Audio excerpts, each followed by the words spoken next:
অসমৰ এখন সৰু গাঁৱত ৰাহুল নামৰ এজন ল'ৰা আছিল। তাৰ পৰিয়ালটো ধনী নাছিল। তাৰ দেউতাকে প্ৰতিদিনে খেতি কৰি ঘৰ চলাইছিল। কেতিয়াবা ঘৰত টকা পইচাৰো অভাৱ হৈছিল। কিন্তু ৰাহুলৰ মনত এটা ডাঙৰ সপোন আছিল, জীৱনত কিবা ডাঙৰ কাম কৰাৰ সপোন। স্কুলত ৰাহুলে বহুত মন দি পঢ়া-শুনা কৰিছিল।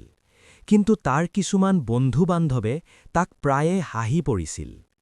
তেওঁলোকে কৈছিল, "তই এটা গাঁৱৰ ল'ৰা, তই ডাঙৰ মানুহ কেনেকৈ হবি?"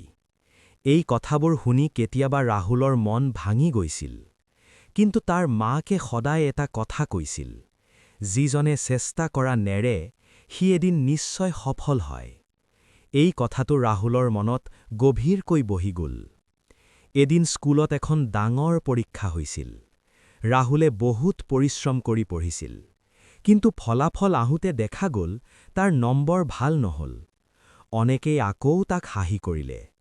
সেইদিনা ৰাহুল বৰ দুখ পাইছিল। সি মনে মনে ভাবিছিল, "মই হয়তো জীৱনত কেতিয়াও সফল নহ'ম।" কিন্তু তাৰ মা পুনৰ তাক সাহস দিলে। মাকে ক'লে, "যদি তই হাৰ মানি ল, তেন্তে তই নিশ্চিতভাৱে হাৰিবি।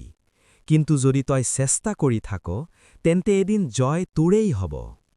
এই কথাই ৰাহুলৰ মনত নতুন শক্তি আনিলে। তাৰ পিছত সি আকৌ কঠোৰ পৰিশ্ৰম আৰম্ভ কৰিলে। দিন-ৰাতি পঢ়া-শুনা কৰিলে, নিজৰ ভুলবোৰ শুধৰাবলৈ চেষ্টা কৰিলে। কিছুদিন পাছত আকৌ এখন ডাঙৰ পৰীক্ষা আহিল। এইবাৰ ৰাহুলে আগতকৈও অধিক মনোযোগে পৰীক্ষা দিলে। ফলাফল আহোঁতে সকলো আচৰিত হৈ গ'ল। ৰাহুলে গোটেই স্কুলত প্ৰথম স্থান লাভ কৰিলে। যিসকলে আগতে তাক হাঁহি কৰিছিল, তেওঁলোকেই এতিয়া তাক প্ৰশংসা কৰিবলৈ ধৰিলে। সেইদিনা ৰাহুলে এটা গুৰুত্বপূৰ্ণ কথা বুজিলে।